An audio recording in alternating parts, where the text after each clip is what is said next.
အမှတ်မထင်ပါပဲကျွန်တော်လက်ထဲကကော်ဖီတွေဟာလမ်းဘေးမှာရက်ထားတဲ့စိန်ခံကားတစ်စီးပေါ်ဖိတ်ဆင်သွားခဲ့တဲ့ကားပေါ်ကတစိမ့်ကိုတေချာကြည့်လိုက်မိတဲ့အချိန်မှာတော့ကျွန်တော်အံ့ဩတုန်လှုပ်သွားရတယ်ဗျာဒါဟာလွန်ခဲ့တဲ့အချိန်ကအခုခံလိုက်ရတဲ့ကျွန်တော်အဖေရဲ့ကားကြီးပဲ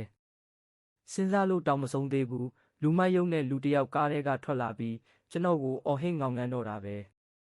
ဟေ့ကောင်မင်းဖိတ်လိုက်တဲ့အညစ်အကြေးတွေကိုငါကားပေါ်ကနေအခုချက်ချင်းဆင်အောင်တုတ်ဆန်းနဲ့ဆဲလဲဆဲသေးတာဗျ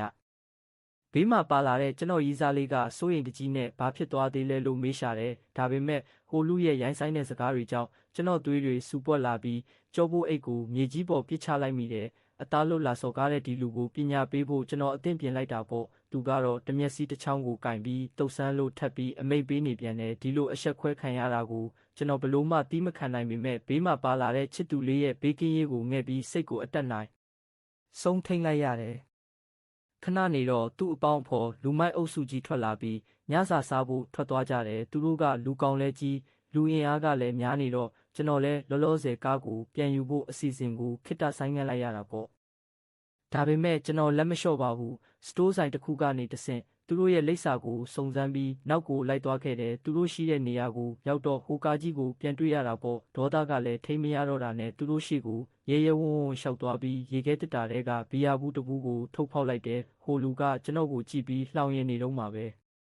ဘီယာဘူးကိုခြေထောက်နဲ့နင်းချပစ်လိုက်တယ်သူတို့တွေလန့်သွားတဲ့အချိန်မှာနောက်ထပ်တစ်ဘူးကိုထပ်နင်းလိုက်ပြန်ရောအဲ့ဒီတော့မှဟိုလူမျက်နှာပြတ်သွားပြီးဟေ့ကောင်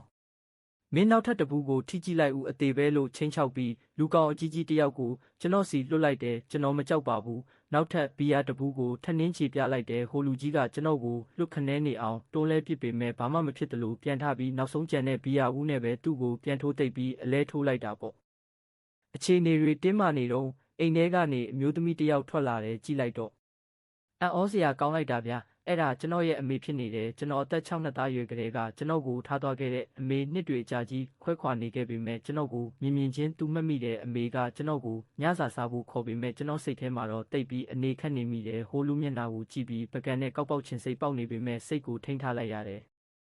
အမေကကျွန်တော်ကိုအဝတ်စားတွေဝယ်ပေးတာကြောင့်ဟိုလူကိုဒီတခါတော့ခွင့်လွှတ်လိုက်ဖို့ဆုံးဖြတ်ခဲ့တယ်ဒါပေမဲ့အိမ်ပြန်ရောက်တဲ့အခါမှာတော့အမေကကျွန်တော်ကိုအိမ်ပေါ်ကနေနှင်ချဖို့ကြိုးစားပြန်တယ်ကျွန်တော်ဒေါသတကြီးနဲ့အိမ်ထဲကပစ္စည်းတွေကိုရိုက်ခွဲပစ်လိုက်ပြီးအပြင်ကကားပေါ်တက်ကမောင်းထွက်ဖို့ကြိုးစားခဲ့တယ်ဒါပေမဲ့ကားကဘလို့မှနှိုးလို့မရဘူးဗျဘာဖြစ်လို့လဲဆိုတာကားပေါ်ကဆင်းကြည့်လိုက်တဲ့အခါမှာတော့